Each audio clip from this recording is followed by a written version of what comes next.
நிலை பெறுத்தலும் நீக்கலும் நீங்களா அலகிலா விளையாட்டுடையார். அவர் தலைவர் அன்னவர்க்கே சரண். நாங்கள் காலம் எனும் ஆழியிலும் காற்று மழை ஊழியிலும் சாகாது கம்பன் அவன் பாட்டு. அவன் தலைமுறைக்கு எழுதி வைத்த சீட்டு. கள்ளிருக்கும் கூந்தலினாள் உள்ளிருப்பாள் என்று சொல்லி பள்ளமிடும் ராகவனின் அம்பு.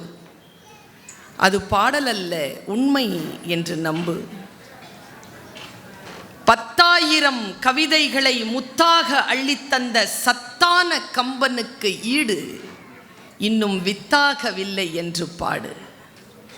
சீதை நடையழகும் ஸ்ரீராமன் தோளழகும் போதை நிறைந்ததென்று சொல்லி என்னை போட்டான் மதுக்குடத்தில் அள்ளி என்று சொன்ன கவியரசு கண்ணதாசனின் வரிகளை முன்வைத்து பொன் விழாவை நோக்கி நகர்ந்து கொண்டிருக்கக்கூடிய 46 அகவை முடித்து இந்த ஆண்டின் விழாவை கொண்டாடி கொண்டிருக்கும் ராஜபாளையம் கம்பன் கழக அறக்கட்டளையை சார்ந்த அத்துணை பெருமக்களுக்கும் என்னுடைய பணிவன்பான வணக்கமும் பாராட்டும் நன்றியும் வாழ்த்தும். இந்த நிகழ்ச்சிக்கு மதிப்புறு தலைவராக இருக்கக்கூடிய இந்த கழகத்திற்கு மதிப்புறு தலைவராக இருக்கக்கூடிய திரு PR விஜய ராகவராஜா அவர்களே, தலைவர் திரு ஆ கோபால்சாமி அவர்களே, துணைத் தலைவர்கள் திரு ராமகிருஷ்ணன் அவர்களே, திரு வள்ளிநாயகம் எனும் கார்த்திக் அவர்களே, திரு நாராயண ராஜா அவர்களே, திரு கௌஷிக் ராஜா அவர்களே, திரு அழகர் அவர்களே, செயலராக இருந்து பணியாற்றும் பெருந்தகைகள் திரு என் அன்பு தம்பி திரு பி உமாசங்கர் அவர்களே, திரு ரே ராஜகுமார் அவர்களே, துணை செயலாளர்கள் கவிஞர் இரா ஆனந்தி அவர்களே, திருமதி ரஜினி பெத்ராஜா அவர்களே, திருமதி பிருந்தா ஜே ராகவன் அவர்களே, இணைச் செயலாளர்களாக இருக்கக்கூடிய திரு அக்னி நா சுப்பிரமணியம் அவர்களே, திருமதி கவிதா ஜவஹர் அவர்களே, பொருளராக இருந்து பணியாற்றும் பெருந்தகை திரு சுப்பையா அவர்களே, உதவி பொருளாளராக இருக்கும் திரு விஜய நம்பி அவர்களே, இவர்களுக்கு துணை புரிகின்ற அத்தனை கழக நிர்வாக உறுப்பினர்களே, இந்த நிகழ்ச்சிக்கு வருகை தந்திருக்கும் என் உயிரினும் மேலான தமிழ் உறவுகளே, உங்கள் அத்துணை பேரையும் இந்த நல்ல நேரத்தில் வணங்கி மகிழ்கிறேன். தலைப்பு அறம். கம்ப ராமாயணத்தில் அறம் எவ்வாறு உரைக்கப்பட்டிருக்கிறது என்பதாக என்னுடைய இந்த சில நிமிட பேச்சு அமையப் போகிறது. நம்முடைய குழந்தைகளுக்கு நாம் கடத்த வேண்டிய மிக முக்கியமான பொருண்மைகளில் ஒன்று இந்திய நாட்டின் மிகப்பெரிய சொத்தாக விளங்கக்கூடிய இராமாயணமும் மகாபாரதமும் என்பது நான் தமிழறிந்த காலம் முதல் உறக்க சொல்லிக் கொண்டிருக்கக்கூடிய ஒரு உண்மை. உலகமெல்லாம் சுற்றி பேசக்கூடிய பெரும் வாய்ப்பு பெற்ற என்னை இந்த நாவிலே தமிழ் எப்படி உச்சரிக்கப்பட வேண்டும், ஒரு மேடைக்கு போனால் அந்த மேடையில் எப்படி நாகரிகத்தையும் மாண்பையும் பின்பற்ற வேண்டும், எப்படி மூல நூலை நாம் வாசிக்க வேண்டும், அந்த மூல நூலை வாசிக்கின்ற பொழுதெல்லாம் அந்த சொற்களில் எப்படிப்பட்ட தெளிவு இருக்கிறதோ அந்த தெளிவு மாறாமல் அதை பேச வேண்டும் என்று என்னை ஆளாக்கி வளர்த்து உலகத்தில் உலாவிட்டு இருக்கக்கூடிய சென்னை கம்பன் கழகத்திற்கு என்னுடைய நன்றியை, என்னுடைய வணக்கத்தை நான் தெரிவித்துக் கொள்கிறேன். இந்த மேடையில் நான் பேசுகின்ற விஷயங்களில் ஏதேனும் சிறப்பு இருந்தால் அது என்னை வழிபடுத்தியவர்களை சாரும், நான் ஏதேனும் தவறு செய்தால் அது என்னை மட்டுமே சாரும் என்பதனையும் இந்த அவைக்கு சொல்லிக்கொண்டு நான் அறிந்த சில விஷயங்களை, அறம் தொடர்பான சில கருத்துக்களை கம்ப ராமாயணத்தில் எவ்வாறு கம்பர் பயன்படுத்தி இருக்கிறார், அதை ஏன் அவர் பயன்படுத்தினார், இதன் மூலமாக நமக்கு கிடைக்க வேண்டிய செய்தி என்ன, அடுத்த தலைமுறைக்கு நாம் கடத்த வேண்டிய செய்தி என்ன என்பதாக என் பேச்சு அமைகிறது. இப்பொழுதெல்லாம் சாதாரணமாக ஏதேனும் படித்தால் அப்ளைடு என்ற வார்த்தை ஒன்று வந்து விடுகிறது. Applied psychology, applied mathematics, applied physics, applied என்கின்ற சொல் இருக்கிறது. இது அப்ளைடு லிட்ரேச்சர். இந்த வார்த்தைகள் நம் வருங்காலத்திற்கும் நம் வாழும் காலத்திற்கும் எவ்வாறு பயன்பட போகிறது என்பதாகத்தான் நான் யோசிக்கிறேன். இதோ நான் பேசிக்கொண்டிருக்கின்ற பொழுது சிலர் என்னை ரெக்கார்ட் பண்ணிட்டு இருக்கேன். சுவிட்ச் ஆஃப் பண்ணிடு, ரிலாக்ஸாக, ஏற்கனவே ரெக்கார்ட் ஆயிட்டு அரை மணி நேரத்தில் யூடியூப்பில் வந்துடும். சென்னையிலிருந்து ராஜபாளையத்திற்கு பயணம் செய்து வருவது அவ்வளவு சுலபம் இல்லை. பல 100 கிலோமீட்டர் கால் வீங்க வீங்க உங்களை சந்திப்பதற்காக, உங்களிடத்தில் பேசுவதற்காக வந்திருக்கிறேன். அதை ரெக்கார்ட் பண்ணணும் அப்படிங்கிற இதுவரைக்கும் என்ன எதில் பார்த்துருக்கீங்க? எந்த கேட்ஜெட்டில் பார்த்துருக்கீங்க? இந்த மொபைலில் தானே பார்த்துருக்கீங்க. இன்றைக்கும் என் முன்னால் உட்காந்துட்டு அதிலேயே பார்க்குறீங்க. நேரில் வந்திருக்கேன்ல, உங்களுக்காக தான் வந்திருக்கு. என்னுடைய ஆதர்ஷ கவி என்று எடுத்துக்கொண்டால், அந்த ஆதர்ஷ கவி என்று நான் சொன்னால் எனக்கு பாரதி தான். நான் இருக்கின்ற என்னுடைய ராயப்பேட்டை வீட்டிற்கும் பாரதி வாழ்ந்த வீட்டிற்கும் நடுவிலே மிக குறைந்த ஒரு நடைப்பயண தூரம்தான். என் மனம் விரும்புகின்ற பொழுதெல்லாம் நான் பாரதி வாழ்ந்து மறைந்த அந்த இல்லத்திற்கு செல்வது வழக்கம். பாரதி என்னுடைய ஆதர்ஷ கவி. பாரதியார் 2 கவிஞர்களை, மொத்தம் பார்த்தா 3 கவிஞர்கள் இருந்தாலும் அந்த 3 கவிஞர்களிலேயே 2 கவிஞர்களின் ஆக்கங்களை குறித்து மிக ஆழமாக, இன் டெப்த் என்று ஆங்கிலத்தில் சொல்வார், மிக ஆழமாக தன்னுடைய கவிதைகளில் பதிவு செய்கிறார். மிக ஆழமாக பதிவு செய்த அந்த 2 பேர் இலக்கிய கர்த்தாக்கள் யார் என்றால், ஒருவர் திருவள்ளுவர், மற்றொருவர் கம்பர். கம்பரை குறித்தும் வள்ளுவரை குறித்தும் இளங்கோவை குறித்தும் தொடர்ந்து பாரதியார் தன்னுடைய கவிதைகளில் இலக்கியங்களை குறித்து பேசுகின்ற பொழுது, தமிழ் சாதி பற்றி பேசுகின்ற பொழுது, தமிழர்கள் பற்றி பேசுகின்ற பொழுது, தமிழ் இனத்தின் பெருமையை பேசுகின்ற பொழுது, தமிழ் நாட்டின் பெருமையை பேசுகின்ற பொழுது இந்த 3 கவிஞர்களை குறித்து கொண்டே வருகிறார். கல்வி சிறந்த தமிழ்நாடு, ஏன் புகழ் கம்பன் பிறந்த தமிழ்நாடு, வள்ளுவன் தன்னை உலகினுக்கே தந்து வான் புகழ் கொண்ட தமிழ்நாடு, சிலப்பதிகாரம் என்னுமோர் மணியாரம் படைத்த தமிழ்நாடு. தமிழ்நாடு குறித்து எனக்கு மிகப்பெரிய கனவு இருக்கிறது. ஏன்? கம்பன் என்றொரு மானுடன் வாழ்ந்ததும்,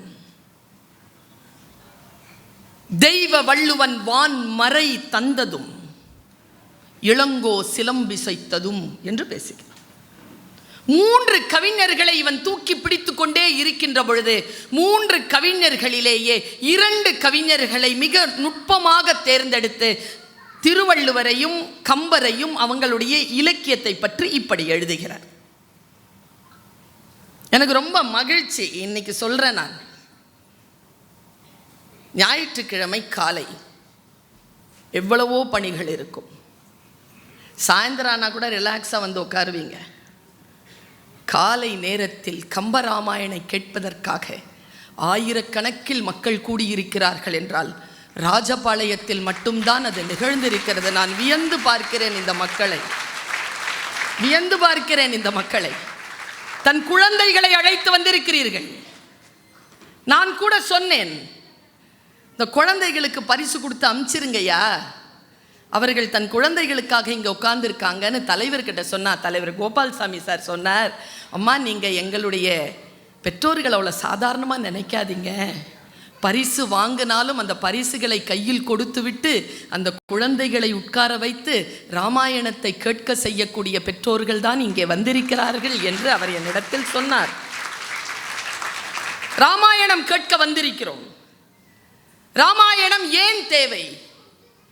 என்ன அறம் அதில் சொல்லப்பட்டிருக்கிறது?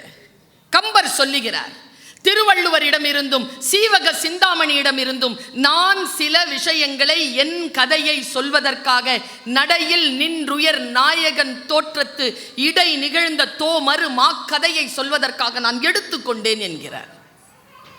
அந்த திருவள்ளுவரை பற்றி, அந்த குறளை பற்றி பாரதி என்ன சொன்னார்? பாரதிக்கு ஒரு குறள் பற்றி என்ன கருத்து இருக்கிறது? நாம் எல்லோரும் நினைக்கிறோம் திருக்குறள் என்றால் அது மனனம் செய்யக்கூடிய ஒன்று, தேர்விலே பரிசு பெறக்கூடிய ஒன்று கிடையாது. ஒரு குறள் போதும் நம்முடைய வாழ்க்கையை வளப்படுத்துவதற்கு, ஒரு குறள் போதும் நம்முடைய வாழ்க்கையை சீர் செய்வதற்கு. ஒரு 2 அடி போட்டால் எல்லாருமே உருப்பட்டுருவாங்கங்கிறாங்களே, 2 அடி வேணாம், 1 அடி போட்டாலே நம்ம உருப்பட்டுருவோங்கிறதுக்காக நமக்கு கிடைச்ச மாபெரும் இலக்கியம் வள்ளுவம். பாரதியார் வள்ளுவரை குறித்து இப்படி பேசுகிறார். தமிழர் சாதிக்கு அழிவில்லை என்று நான் கருதி இருந்ததற்கான காரணம் என்று பட்டியல் போடுகின்ற பொழுது திருக்குறளை பற்றி அவர் சொல்லுவதை சொல்லி நான் என் பேச்சை தொடர்கிறேன். திருக்குறளின் உறுதியும், ஒரு குறள் சொன்னோம்னா அந்த குறள்ல ஏங்க இன்னைக்கு பேப்பரை நாளைக்கு படிக்கிறது இல்லைங்க, இல்ல 2500 வருஷத்துக்கு முன்னால சொல்லிட்டு போன ஒன்றை 2500 வருஷமா டெய்லி படிச்சுட்டு இருக்கிறோமே. ஒரு கடிதத்தை கூட திரும்பி படிக்கிறது இல்லை நாம. என்னங்க இது பொக்கிஷம்? அது திருக்குறள் உறுதியும் தெளிவும் பொருளின் ஆழமும் விரிவும் அழகும் கருதியும் தமிழர் சாதிக்கு அழிவில்லை. சொல்லிட்டாரா? கம்பருக்கு வராரு பாருங்க. நான் நடுங்கி போனேன். நாம் எல்லோரும் இறை நம்பிக்கை கொண்டவர்கள். இறை நம்பிக்கை கொண்ட நமக்கு கம்பர் என்ன சொல்லுவதற்காக ராமாயணத்தை இயற்றினார்? ராமாயணத்தை இயற்ற வேண்டிய அவசியம் என்ன? இது நமக்கு புரிஞ்சிருச்சுன்னு வச்சுக்கோங்களேன். இந்த வார்த்தை புரிஞ்சிருச்சுன்னு வச்சுக்கோங்க, அடுத்ததா நான் இந்த 15-20 நிமிஷம் பேசுறத நமக்கு புரிஞ்சு போயிடும். கம்பரை பற்றி பாரதி சொன்னார், எல்லை, நான் ரொம்ப மெதுவா சொல்றேன், நமக்கு எந்த கோனாறு நாடாறு செட்டியார் நோட்ஸே வேணாம்.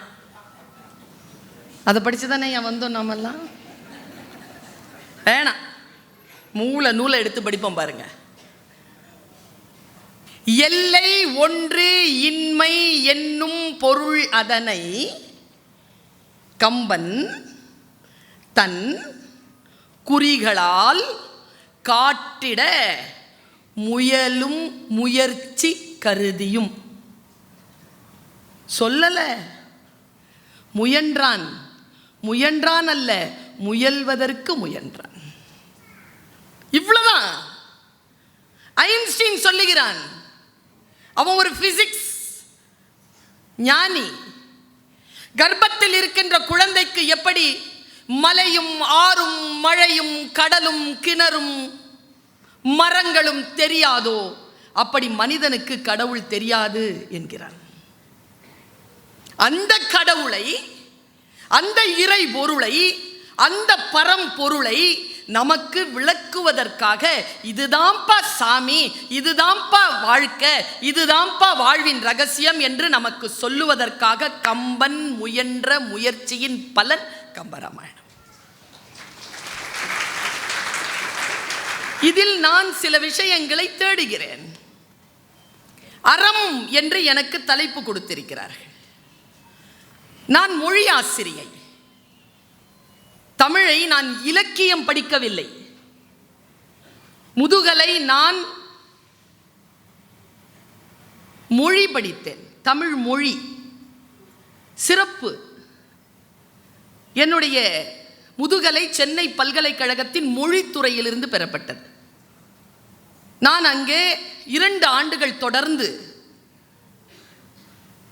ஐயா பேராசிரியர், இப்பொழுது சமீபத்தில் மறைந்த ஜெயதேவன் ஐயா அவர்களிடம் மிகப்பெரிய திருக்குறள் வழிகாட்டி ஐயா சுந்தரமூர்த்தி ஐயா, அவர்தான் என்னுடைய PhD பட்டத்திற்கான முனைவர் பட்டத்திற்கான மேற்பார்வையாளர். தஞ்சை தமிழ் பல்கலைக்கழகத்தில் பின்னால் துணைவேந்தராக பணிபுரிந்தார். அவர்களிடத்தில் மொழி படித்தவள் நான். இந்த மொழியின் ஆர்வத்தில் அறம் என்கின்ற சொல்லுக்கான பொருளை தேடுகிறேன். மனத்துக்கண் மாசில நாதல் அனைத்து அறம் என்றான் வள்ளுவன். எனக்கு புரியலையே,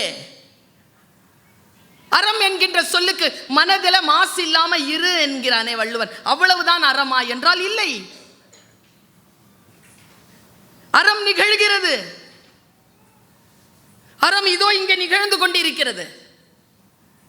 அறம்தான் நம்மை செலுத்துகிறது. நீதி தேவதையின் கையிலே ஒரு தராசு கோலும் கையிலே ஒரு வாளும் இருக்கும், பார்த்திருக்கிறீர்களா? எல்லோரும் தராசு கோலை தான் பார்ப்போம், கையில் இருக்கும் வாளை யாரும் கவனிப்பதே இல்லை. அறம் தராசு மட்டுமல்ல, அறம் வாழ் கூர்மையான பட்டயம். அது மிகப்பெரிய விஷயம் அறம் என்பது. எனக்கு அரபி மொழி தெரியும், உருது மொழி தெரியும், ஹிந்தி மொழி தெரியும், ஆங்கில மொழி தெரியும். ஆனால் இந்த 4 மொழிகளிலும் நான் தேடுகிறேன். அறம் என்கின்ற சொல்லுக்கு விளக்கங்கள் இருக்கின்றனவே தவிர 28 வகை 56 வகை விளக்கங்கள் இருக்கின்றனே தவிர அறம் என்கின்ற சொல் தமிழில் மட்டும்தான் இருக்கிறது என்று நான் பெருமையுடன் சொல்கிறேன். அறம் என்கின்ற ஒரு சொல், அதுதான் நம்முடைய வாழ்க்கை. நீங்கள் எந்த மதத்தையும் பின்பற்றிக் கொள்ளுங்கள், அறம்தான் உங்களுக்கான இறை பொருள். அந்த இறை பொருளுக்கு நீங்கள் ஒரு பெயர் வைப்பீர்கள் என்றால் அதற்கு அறம் என்றுதான் பெயர் இருக்க வேண்டுமே தவிர வேறு பெயர் இருக்க வாய்ப்பு இல்லை. ராமன் பிறக்கிறான். பிணி வீட்டு படலம். கம்பர் ராமன் பிறப்பதை அவதரிப்பதை ஒரு 4 வரிகளில் விளக்குகிறார். இந்த ராமாயண புத்தகம் இருக்குல்லையா, ஜாதி மத இன வேறுபாடு கடந்து எல்லா தமிழர்கள் வீடுகளிலும் இருக்க வேண்டிய ஒரு நூல். எங்க ஐயா மூமு இஸ்மாயில்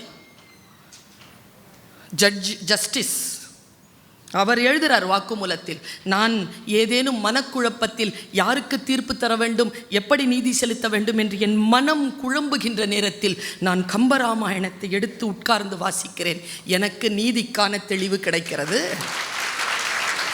அவர் வாக்குமூலம். இது வெறும் வார்த்தை அல்ல.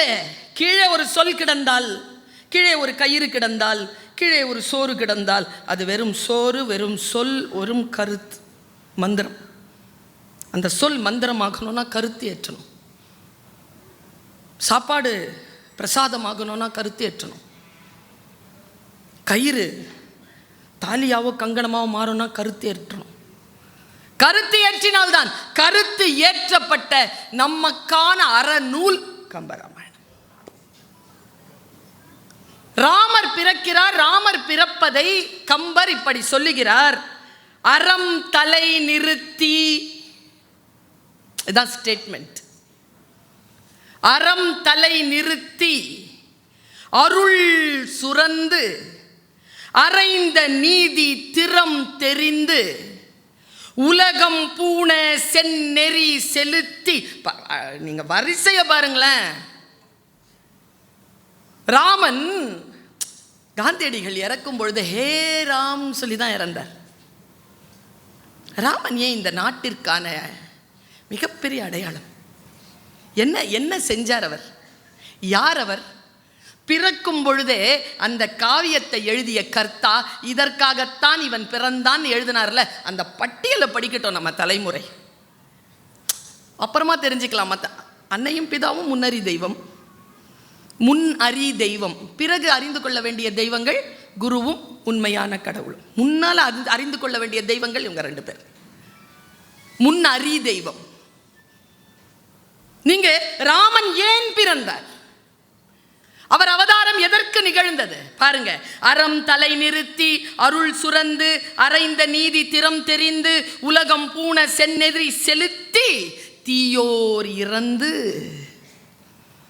உக நூறி தக்கோர் துயர் துடைத்து ஏக ஈண்டு பிறந்தனன் தன் பொன் பாதம் ஏத்துவார் பிறப்பறுப்பான். அவன் பாதத்தை வணங்கிட்டீங்கன்னா உங்களுக்கு பிறப்பு கிடையாது. யார் பாதத்தை? இதையெல்லாம் நிலைநிறுத்த வந்தானே அந்த ராமன் பாதத்தை இதையெல்லாம் நிலைநிறுத்தினான். ராமன் என்பதற்கான டாக்குமெண்டேஷன் தான் கம்பராமாயணம். அது ஒரு தரவு நூல். எப்படிப்பட்ட அறம் நிலைநிறுத்தப்பட்டது? நான் வால்மீகி படிக்கிறேன், நான் துளசிதாசர் படிக்கிறேன். ஆனால் என் தமிழ் மரபுக்கு ஏற்றது வகையிலே அந்த கதையை மிகச் சிறப்பாக மொழி மாற்றம் மட்டுமல்ல, நம்முடைய மரபு மாற்றத்திற்கு முற்பட்ட வகையிலே அதை தமிழ் மரபாக மாற்றி தந்ததனால்தான் கம்பனை வேறு எந்த கொம்பனாலும் இந்த தமிழ்நாட்டில் வீழ்த்த முடியாது என்றார் பாவேந்தர் பாரதிதாசனார். நீங்கள் எந்த கட்சியை, ஜாதியை, மதத்தை சார்ந்தவர்களாக இருந்து கொள்ளுங்கள், கம்பனை நீங்கள் ஒன்றும் செய்ய முடியாது என்றார். இது சொன்னது பாவேந்தர் பாரதிதாசனார்.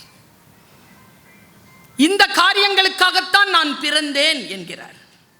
நான் காட்சிகளை சொல்லுகிறேன். இந்த காட்சிகளை சொல்லுகின்ற பொழுது என்னுடைய மனம் ஒரு விஷயத்தில் சிக்கிக்கொள்கிறது. நான் இந்த சிக்கலான விஷயத்தை மட்டும் உங்கள் முன்னால் வீசிவிட்டு போகிறேன். விளக்கம் தருகின்ற அளவில் பேச்சு ஒரு நிமிடம் தடைப்படுகிறது. எனக்கு வந்த பெருந்தகை அப்படியானவர்.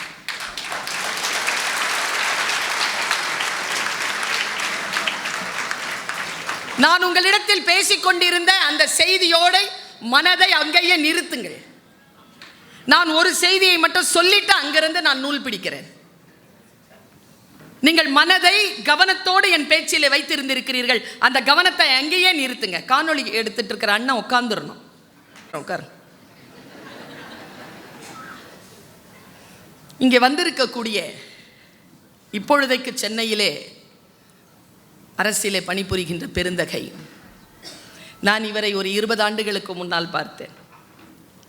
ஒரு சிறுவன். தமிழ் பேச்சு எங்கள் மூச்சு போட்டியில் இறுதி சுற்றிலே தேர்ந்தெடுக்கப்படவில்லை. நாங்கள் எல்லோரும் உட்கார்ந்திருக்கிறோம். அரங்கத்தை விட்டு வெளியேறுகிறார். வெளியேறும்போது எல்லாரும் இப்படி ஒரு பார்வை பார்த்தார். அந்த பார்வை எனக்கு மிச்சம் இருக்கிறது. அது கடந்து ஒரு 12-13 ஆண்டுகளுக்கு பிறகு ராஜபாளையத்திற்கு பேசுவதற்காக வந்திருக்கிறேன். நான் இங்கே உட்கார்ந்திருக்கிறேன். முன்னால் ஒரு அறிவிப்பாளர் வருகிறார். இந்த வெள்ளை சட்டை போட்டுட்டு சிவப்பு பட்டை போட்டுட்டு கையில். கலெக்டர் வரார். நேராக வந்து துள்ளி குதித்து வந்து பக்கத்தில் உட்கார்ந்தார். நான் திரும்பி பார்த்தேன். எங்கேயோ பார்த்த மாதிரி இருக்கே. என்னை நான் ஜெயிக்கல அப்படின்னு எங்கள் எல்லோரையும் பார்த்த அந்த பார்வையில் பணிவும் பேரன்பும் பெருங்கருணையும் கொண்டு என்னை அதே கண்களால் பார்த்தால் நான் தான் அம்மா என்று சொன்னார்.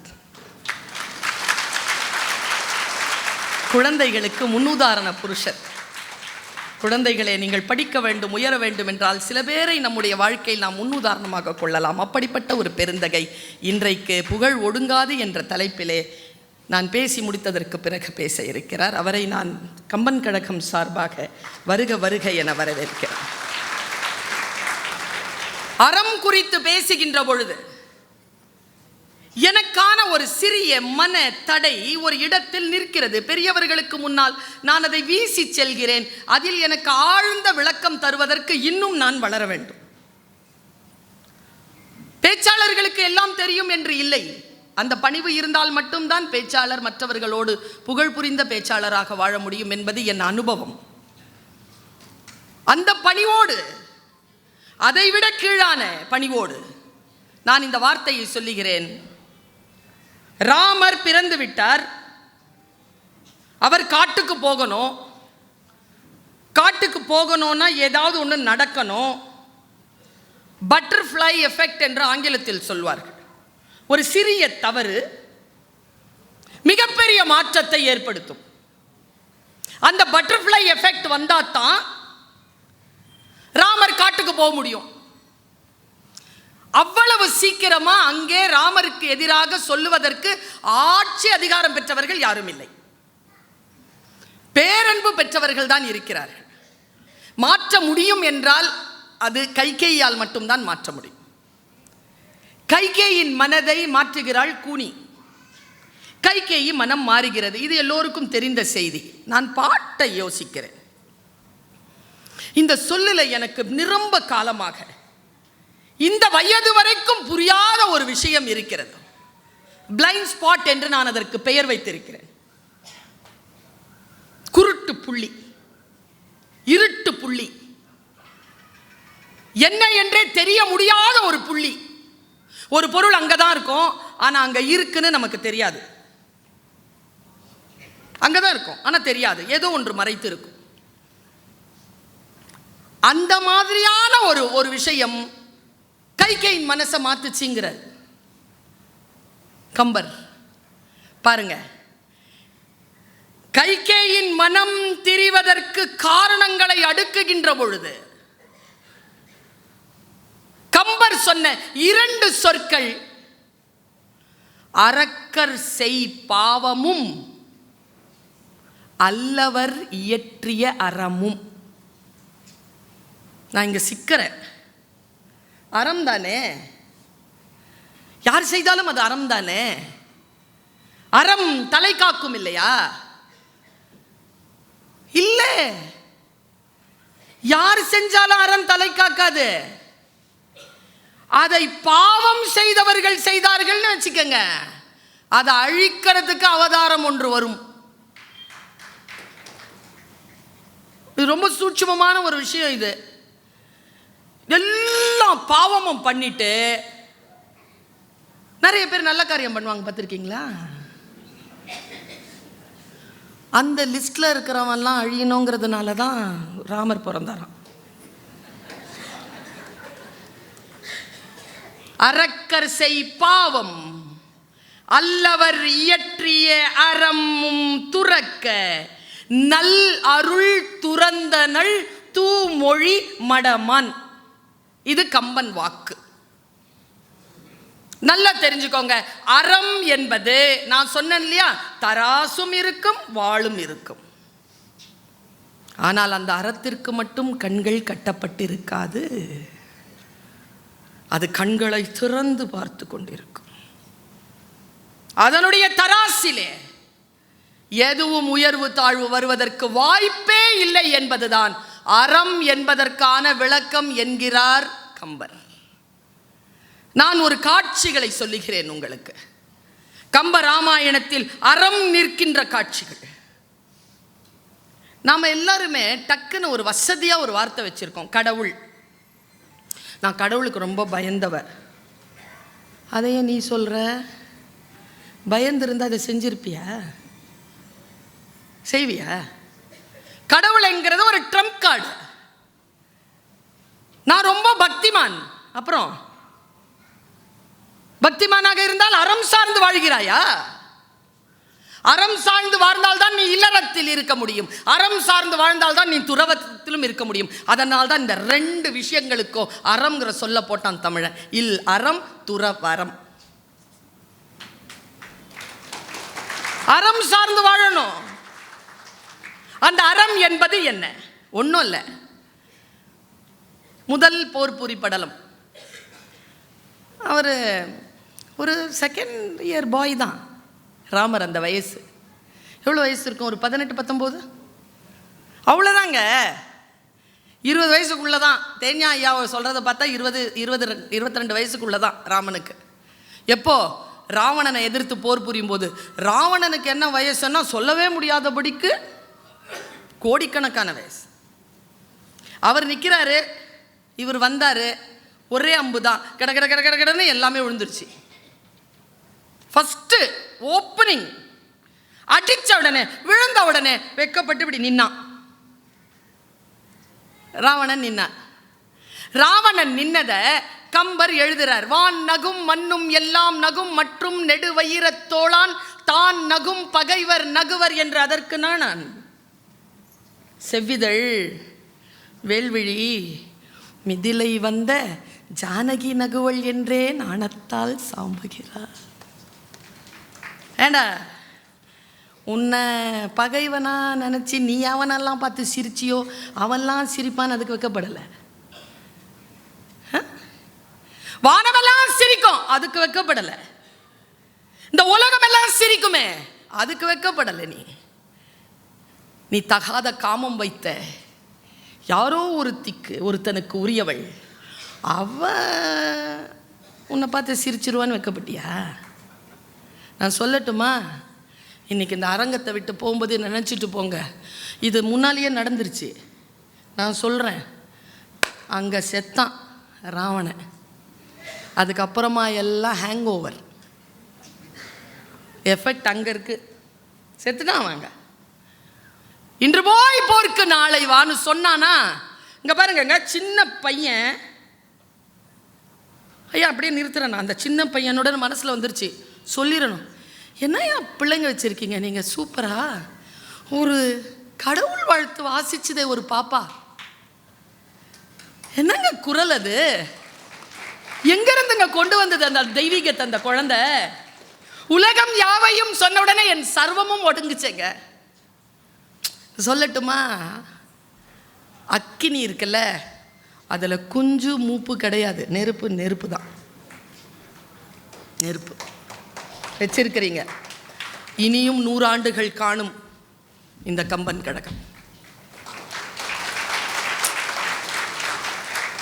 சின்ன பையன் அடிக்கிறான், அதில் ஒரு அட்வைஸ் கொடுத்தான்யா. அந்த அட்வைஸ் மட்டும் கொடுத்துட்றேன். எங்கே தெரியுமா நம்ம தோக்குறோம்? நம்ம புள்ள நமக்கு அட்வைஸ் கொடுக்கக்கூடாது, நம்மளை விட சின்னவங்க நமக்கு அட்வைஸ் கொடுக்கக்கூடாது. அப்படின்னா நம்ம வாழ்க்கையில் தோத்துட்டோன்னு அர்த்தம். ராவணனுக்கு ராமன் கூறிய அறிவுரை, அப்பவே ஒரு அறிவுரை சொன்னானா. என்ன அறிவுரை தெரியுமா? அறத்தினாலன்றி அமரர்க்கும் அருஞ்சமம் கடத்தல் மரத்தினால் அரிது என்பது மனத்திடை வலித்தி. நிறுத்தி இல்ல, வலித்தி. வலிக்கிற அளவு மனசுக்குள்ள போ. நான் சொல்றது வலிமையாவே உள்ள.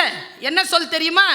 தேவர்கள், பரிசு பெற்றவர்கள், உயர்ந்தவர்கள், பொருளாதாரத்தில் உயர்ந்தவர்கள், அதிகாரத்தில் உயர்ந்தவர்கள் யாராக இருந்தாலும் வெறும் வீரத்தை வைத்துக்கொண்டு போரை வெல்லலாம் என்று நினைக்காதீர்கள். அறத்தை மையமாக வைத்தால்தான் வெற்றி வரும்.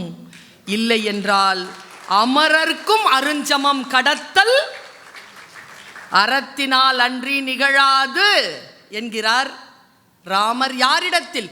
ராவணனிடத்தில் முதல் பார்வையில் தோற்கடித்தவுடன் சொல்லுகிறார். நம்ம கிட்ட ஒரு பழக்கம் இருக்கு, என்ன தெரியுமா?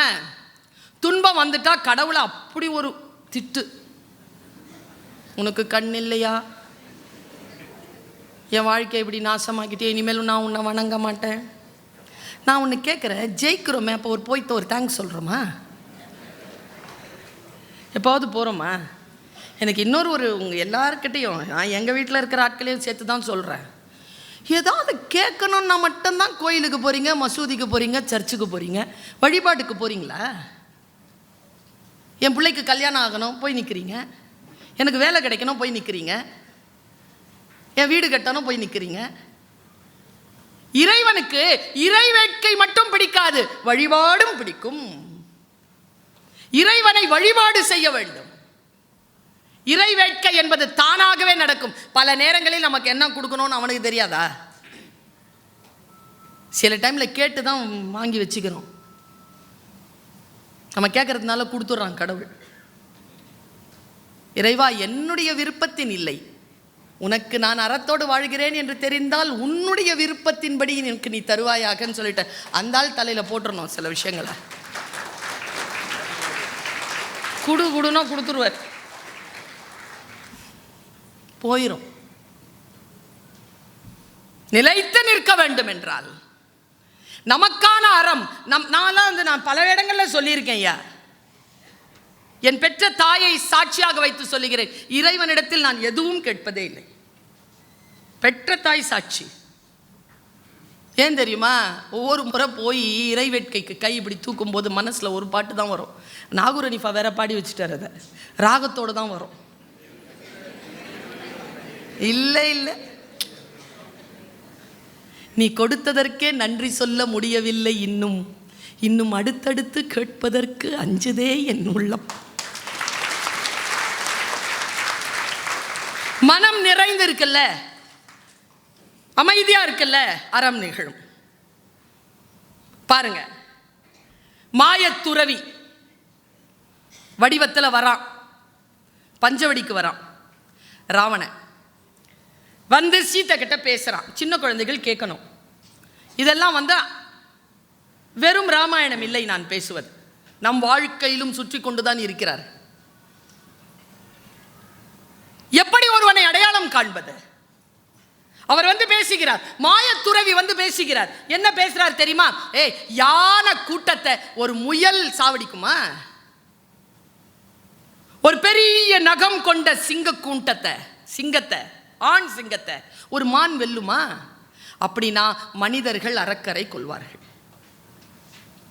பாருங்களேன், அது ஒரு மெல்லிய பூ மாதிரிங்க சீத்தை, ஒரு பொண்ணு. அது ஒரு மெல்லிய பெண்ணிடத்தில் எத்தனை வன்முறை நிகழ்த்தி அவளை கொண்டு வந்து ஒரு இடத்துல போட்டுட்டு எல்லாத்தையும் சொல்றான். யானை கூட்டத்தை முயல் வெல்லுமா? பெரிய வளைந்த நகங்கள் கொண்ட ஆண் சிங்கத்தை மான் கொல்லுமா? அப்படி என்றால் அரக்கர்களை மனிதர்கள் கொள்வார்கள். எங்க அம்மா சீத்தை என்ன பதில் பாருங்க, என்ன பதில்! அந்த உறுதி தாங்க. சிறை காக்கும் காப்பு எவன் செய்யும், மகளிர் நிறை காக்கும் காப்பே தலை.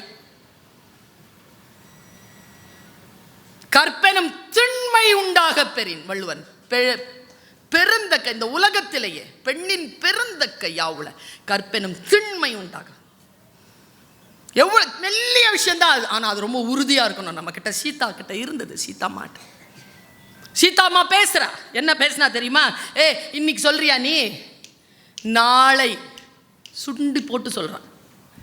நாளையே காண்டீர் அன்றே நவையிலீர் உணர்கிலீரோ. அவ சொன்ன வார்த்தை அப்படியே சொல்றேன். ராவணனை எதிர்த்து, அந்த ராட்சதனை எதிர்த்து, அந்த அரக்கனை எதிர்த்து ஒரு சின்ன பிள்ளை மிரட்டி வைக்கிற அந்த சின்ன பிள்ளை இப்படி பேசுறா. பார்த்து என்ன பேசுனா தெரியுமா? மீள அருந்தர்மம் தன்னை வெல்லுமோ பாவம். தர்மத்தை பாவம் ஜெயிக்குமாயா? போ, நாளைக்க பாப்ப. முயல் கூட்டம் யானை கூட்டத்தை கொல்லும், ஆண் சிங்கத்தை மான் வெல்லும். போ சொன்னாலே அந்த இடத்தில் வந்து நிற்கிறாள். பயமா இருக்குங்க அந்த பிள்ளைக்கு. இழுத்துட்டு போறாங்க, இந்த பர்ணசாலையிட அப்படி இழுத்துட்டு போறான். சடாயு சண்டை போடுறான். சடாயு சண்டை போட்டு துண்டு துண்டாயிடுச்சு உடம்பு சடாயுக்கு. கருடன். இன்னைக்கும் அந்த கருடனுக்கு சேவை செய்கிறோம், அந்த நன்றி கடனுக்காக. பிச்சு போடுறாங்க. அப்போ சீதா பிராட்டி, நான் ஒன்று கேட்குறேன், சீதை கிட்ட இருந்த பெருமையான விஷயம் எது தெரியுமா? எந்த நேரத்திலும் அவள் அறம் என்கின்ற சொல்லை கைவிடவே இல்லைங்க. நான் பெண்கள் எல்லோருக்கும் சொல்கிறேன், வாழ்க்கை சூழல் எது வேண்டுமானாலும் நடக்கட்டும், அறம் என்கின்ற ஒன்றை மட்டும் கையில் பிடித்துக் கொள்ளுங்கள். அதுதான் ஒழுக்கம், அதுதான் அன்பு, அதுதான் அருள், அதுதான் கல்வி, அதுதான் உழைப்பு. நம் மரபிலே நமக்கு வந்து சேர்ந்த சொல் அறம். அறத்தை பிடிச்சுக்கோங்க. சீதா அறத்தை பிடிச்சா. சொல்றா, அல்லல் உற்றேனை வந்து துன்பப்பட்டு இருந்தேன் நானு, கருட பெருமானே, அஞ்சல் என்ற இந்நல்லவன் தோற்பதே. தோத்துட்டானே. யார்கிட்ட கேட்கிறா தெரியுமா? பிரபஞ்சத்துக்கிட்ட கேட்கிறா. இது நல்லவன் தோத்துட்டானே, நரகன் வெல்வது என்ன ஏதோ கூட்டிட்டு போறானே, வெல்வதும் பாவமோ, வேதம் பொய்க்குமோ, இல்லையோ அறம். அங்கேயும் அவன் அறத்தை தான் கூப்பிடுறான். அறம் இல்லையா? இது சாதி மதம் கடந்த ஒரு பேர் இலக்கியம்னு நான் சொல்றதுக்கு காரணம் அதாங்க. எதுவாக இருந்தாலும் அறத்தை நோக்கி நீ அறம் கூவல் விட்டாள், அவன் வந்து கெஞ்சுறான், காலில் விழுந்து கெஞ்சுறான். ராவணனை பற்றி ஒரு விஷயம் சொல்கிறேன் நான். அனுமர் இருக்கார்ல, அவர் சீதா தேவியை தேடிட்டு போகிறார். இது அனுமன் கூற்று. அப்படியே பார்க்குறாருங்க. அந்த நாடு அவ்வளோ செழிப்பாக இருக்கு. ராப்பகலா ராவணனுக்கு அப்படி ஒரு சேவகம், செல்வம் கொழிச்சு கிடக்கு. அனுமன் வாக்கு என்ன தெரியுமா? இங்கே கற்பு தவறாமல் வாழ்வது சிரமம். என்னுடைய அடுத்த தலைமுறைக்கு சொல்றது என்ன தெரியுமா? எங்களுக்கெல்லாம் கிடைக்காத ஏதோ ஒன்று உங்களுக்கு கிடைச்சிருச்சியா? உங்களை மாதிரி வசதி எங்களுக்கு இல்லை. எங்களுக்கு ஞாயிற்றுக்கிழமை ஒரு தமிழ் படம், சனிக்கிழமை ஒரு ஹிந்தி படம், இல்லைன்னா பாடாவதியான ஒரு மொழிபெயர்ப்பு படம். வெள்ளிக்கிழமை அன்னைக்கு நான் இந்த பக்கமாக வரேன். வியாழக்கிழமை அன்னைக்கியா தாய் நிலம் தந்த வரம் தாவரம் வயலும் வாழும். அதில் ஒருத்தர் மும்முரமாக ஒரு லெட்டர் எழுதி வாசிச்சுட்டு இருப்பாரு, அதை ஒருத்தர் மும்முரமாக கேட்டுட்டு இருப்பாரு. இந்த 2 பேரை லெட்டர் வாசிக்கிறத நாம் பார்த்துட்ருப்போம். நமக்கு எந்த வசதியும் இல்லை. புதன்கிழமை அன்னைக்கு ஒரு சித்திரஹார் இல்லை, வேற என்ன இருந்தது? நமக்கு இருக்கிறதே வணக்கம் அப்படின்னு சொல்லுவாங்களே சோபனா ரவி அம்மா, பேரழகின் பெரும் பெட்டகம். அது ஒன்று தானே நமக்கு என்டர்டெயின்மெண்ட். வேற என்ன என்டர்டெயின்மெண்ட்? நமக்கு ஒரு என்டர்டெயின்மெண்ட்டும் இல்லாம நாம வளர்ந்தது பெரிய விஷயம் இல்லை. இப்படி திரும்பினா என்டர்டெயின்மெண்ட் எடுத்தா சோஷியல் மீடியா, எங்க பார்த்தாலும் வெறும் டிஸ்ட்ராக்ஷனோட இருக்கக்கூடிய குழந்தைகளே, சீதை போல் அறத்தை கையில் பற்றி கொள்ளுங்கள். அவ சொன்னாலே, நீ என்ன வேணாலும் வசதி காட்டு, நீ என்ன வேணாலும் உலகத்தில் என்ன வேணாலும் கொண்டு வந்து என் காலடிக்கு போடு, நீ தோற்பித்தீர் மதிக்கு மேனி சுடுவித்தீர், தென்றத்தூர் ஆர்ப்பித்தீர், இன்னும் என்ன செய்வித்தீர், தீர் அம்மானு 10 தலையோட உண்டோ பெரிய ஒரு ஆளு அப்படி வந்து காலில் விழறான். அந்த பிள்ளை என்ன தெரியுமா சொல்லிச்சு? எல்லை நீத்த இவ்வுலகம் யாவையும் சொல்லினால் சுடுவேன், தூயவன் வில்லினாற்றிற்கு மாசு என்று வீசினேன்டானா. கம்முன்னு இருந்தா, ஒன்றும் சொல்லலை. பார்த்துட்டு அடுத்த ஒரு வார்த்தை தப்பா பேசிட்டா. அப்போதான் பேசுறா எங்க அம்மா. எல்லா இடத்திலையும் பேசணுன்ற அவசியம் கிடையாது. அறம் பிறழ்ந்த சொல் வருகின்ற பொழுது உடனே எதிர்த்து பேசுங்க. அதை போனோன்னு விடாதீங்க என்று சொல்லித் தருகிறது கம்பராமாயணம். ஒரு வார்த்தை சொன்னா, தப்பா தான் சொன்னா, ரொம்ப தப்பா சொன்ன. நமக்கு புரிய மாட்டேங்குதுங்க. நம் மரபை, நம் பண்பாட்டை, நம்முடைய வளர்ப்பை, இந்த மண்ணின் மாண்பை யாரேனும் குறைத்து சொன்னா அப்படி வரணும் உள்ள. வந்துச்சு அம்மா சீதைக்கு வந்துச்சு. அவன் என்ன தர சொன்னா, அகலிகைன்னு ஒருத்தி இருந்தா, இந்திரன் காதல் இனிதே உணர்த்த அவள் இன்பம் எய்தினாள் இழுக்குற்றாளோ. சீதைய அகலிகையை காட்டி கேட்குறாங்க. அவ மன்மதன் கிட்ட தப்பு, இந்திரன் கிட்ட தப்பு பண்ணால, அவ என்ன கிழுக்க ஆயிட்டா, அவ சாப விமர்சனம் பரல அப்படின்னு உடனே வந்துருச்சு அவளுக்கும். பழி இது, பாவம் இது என்று உணர்கிறேன். நான் சொல்றேன், ராவணனுடைய சாவு எழுதப்பட்ட இடம். அவங்க செத்துட்டான், இந்த பொணமா அலைஞ்சிட்டு இருந்தால, அது எழுதப்பட்ட தீர்ப்பு, எழுதப்பட்ட இடம் இதுதான்.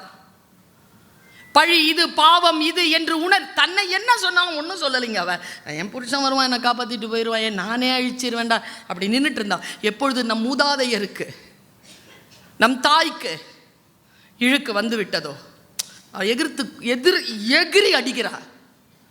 பழி இது, பாவம் இது என்று உணர்கிலை, பகரத்தக்க மொழி இவை என்பதை கேட்கிலை, கிழிகிலை நெஞ்சம் வஞ்சக்கிளையோடும் இது ஆறும் நீ அழிகிலை எனில் என் கற்பு என்னாம் அறம்தான் என்னாம்னு கேட்டா அறம் அடிச்சிருச்சு மணி.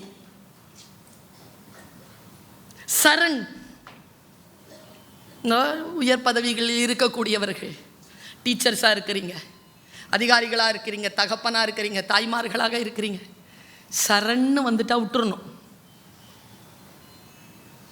இருப்பா அடிக்கிறதுக்கு முன்னால் குழந்தை பாப்பா நான் ஒரு வார்த்தை சொல்கிறேன் கேட்டுட்டு அப்புறமா அடிப்பான்னு நிறுத்தணும். நான் கேட்டேன், என் பையனை அடித்தார் எங்கள் வீட்டில். அவன் இருப்பான் நான் அடிச்சிட்டாரு. அப்படி எழுந்திரிச்சு ஒரே வார்த்தை சொல்லிட்டு கடகடன்னு போயிட்டான். என்ன வார்த்தை தெரியுமா? கோவமா இருக்கும்போது அடிக்காதீங்கப்பான்ட்டான். ஏன்னா தப்பு செஞ்சதுக்கு கிடைச்ச அடியை விட கோவமா இருக்கும்போது கூடுதலாக விழுந்துருது. தப்புக்கு மட்டும்தானே அடிக்கணும், நீ கோமா இருந்தால் கூடுதலாக இல்லை அடி விழுது. நீ தண்டனை கொடுக்குறன்ற பேரில் குற்றம் செய்கிற. இந்த இந்த வித்தியாசம் தாங்க. நான் ஒரு இடத்துல சொன்னேன், ஒரு இது யாரு? கம்பரின் படம். இவ்வளோதாங்க வித்தியாசம், இவ்வளவுதான் வித்தியாசம். இது கம்பர், இது கம்பரின் படம். இதை புரிஞ்சுக்கிட்டோம்னா அறம் என்பது என்ன, அன்பு என்பது என்ன, அருள் என்பது என்ன, கடவுள் என்பது என்ன, துறவு என்பது என்ன, இல்லறம் என்பது என்னன்னு புரிஞ்சு போயிடும். அடைந்தவருக்கு அருளானாயின் உள்ளது ஒன்று ஈயானாயின் அறம் என்னாம் ஆண்மைதான் என்னாம். எங்க ஐயா ராமர் வீடணனுக்கு சொல்கிறார், நீங்கள் தொடர்ந்து சொல்லலாம், காதலும் கற்பும் ஏசுண்டது இல்லையால் அறத்திற்கு ஈறு இல்லை என்கிறான் அனுமன். எந்த இடத்தில் தன் கணவனுக்கான காதலும் கற்பும் நிலைத்து இருக்கிறதோ அந்த இடத்தில் அறம் நிற்கும் என்று பெண்களுக்கு சொன்னான், ஆண்களுக்கும் சொன்னான். அவர்களுக்கான வீரத்தில், அவர்களுக்கான வாழ்க்கையில் அறம் சார்ந்தவர்கள் இருக்க வேண்டும் என்று சொன்னார். எனக்கு நேரம் நிறைய, கரெக்டாக 10:30க்கு ஆரம்பிச்சிருந்தீங்கன்னா நானும் சரி ஐயாவும் சரி நிறைந்து இந்த நிகழ்ச்சியை முடித்திருக்கலாம். நேர நெருக்கடியின் காரணமாக பாதியில் என் பேச்சை நிறுத்துகிறேன். 47வது ஆண்டில் வந்து மீண்டும் இதை தொடர்ந்து பேசுகிறேன்.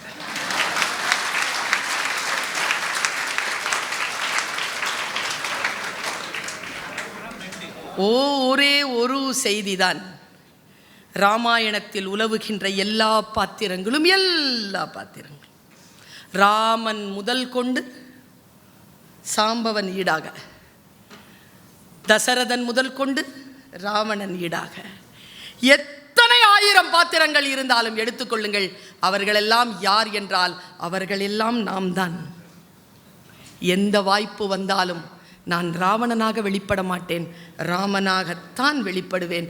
எந்த வாய்ப்பு வந்தாலும் நான் சூர்பனகையாக வெளிப்பட மாட்டேன், நான் சீதா பிராட்டியாகத்தான் வாழ்வேன் என்று நினைத்தால் அறம் சார்ந்து வாழ்கிறோம் என்று பொருள். அதற்குத்தான் கம்பராமாயணம். வாய்ப்புக்கு மகிழ்ச்சி. வணக்கம்.